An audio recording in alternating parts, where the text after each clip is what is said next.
Welcome to The Explainer. Today, we are taking a close look at a really provocative guide to relationships. It's called Poly Maybe, A Practical Guide to Polygyny by an author named Coach Bruyns. We're going to break down its core arguments for a relationship model that, really pushes back against modern ideas.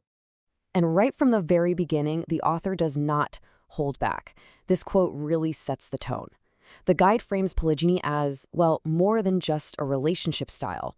It's positioned as the absolute peak of masculinity. Okay, so here's our roadmap for this explainer. First, we'll look at the case for polygyny. Then we'll cover the difficult first steps, how to choose your partners, the practical household logistics, and finally, how to manage conflict and intimacy. All right, let's jump right into section 1, the case for polygyny. To really get a handle on all the practical advice that comes later, we first have to understand the why behind it all. The book's core argument for why this system is presented as not just natural, but in the author's eyes, totally necessary. So, one of the first things the guide does is draw a really sharp line in the sand. You see, it argues that polygyny is all about loyalty and exclusivity to one man. It's a closed system. And that's put in direct opposition to what the book calls a free-for-all or sexual communism. Basically, modern promiscuity with no commitment.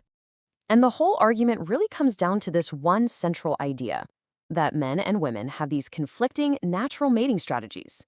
The book claims that men are wired to seek diversity, while women are wired to seek exclusivity with a high-value provider. And according to the author, modern monogamy, it just doesn't work for either of them. So if you follow that logic, it leads to this pretty startling conclusion.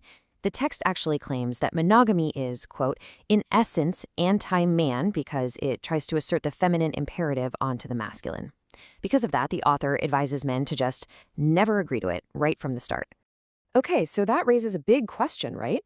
What if a man is already in a monogamous relationship?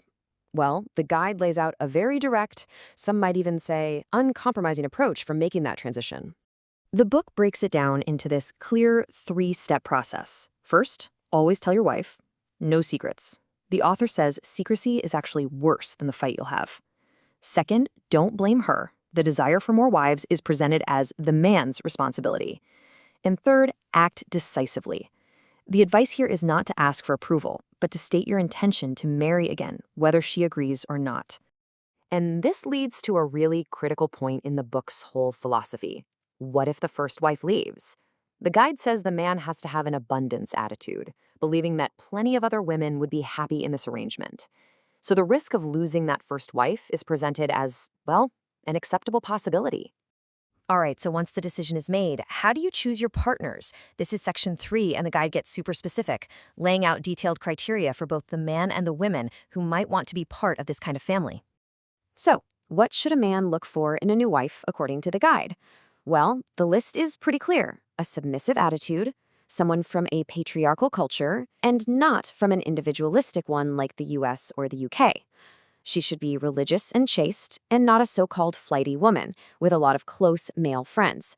The idea is that these traits support that collective, hierarchical structure. And what about from the woman's perspective? What should she look for in a husband for this kind of marriage? The guide says he needs to be honest, have integrity, goals, and ambition. He should be physically fit, self-disciplined, and not promiscuous, meaning he doesn't keep a lot of female company, and crucially, he has to be a man who stands on principle, not, as the book puts it, a lapdog of a woman. Okay, let's get into the real nitty-gritty, the practical day-to-day logistics. How does this actually work?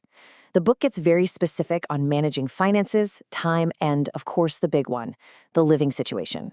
For inspiration, the author points to historical models, like the kraal system you see in traditional Zulu homesteads. The key takeaway here is the idea of separate living spaces. Each wife gets her own private dwelling, like a hut or a small apartment, but they're all part of a larger, shared compound. Here's another example the book uses, the Bedouin camp model. Again, you see the same principle at play. Grouping individual tents close together creates a larger, more secure unit. It's all about fostering that sense of a bigger tribe or community. But what about smaller, modern spaces? Well, the guide has a suggestion for that too.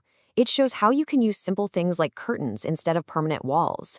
This lets you create these flexible, private, and public areas, adapting the space as you need it.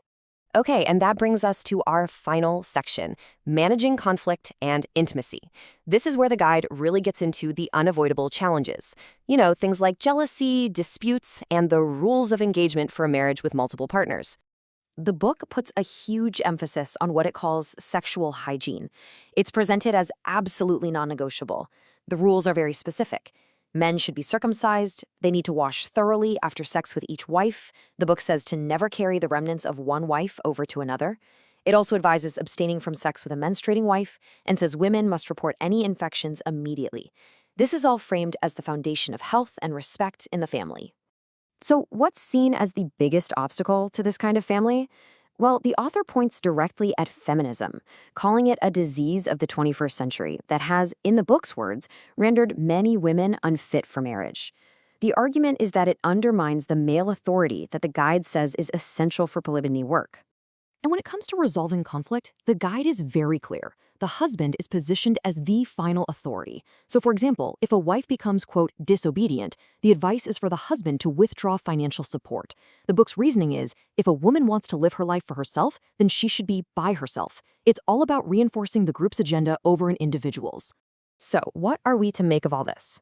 Is this a blueprint for natural harmony, or is it a manual for control? This guide, for its part, provides one very clear, unapologetic answer. It lays out a path and a philosophy, and in the end, it leaves you to consider the implications of its advice.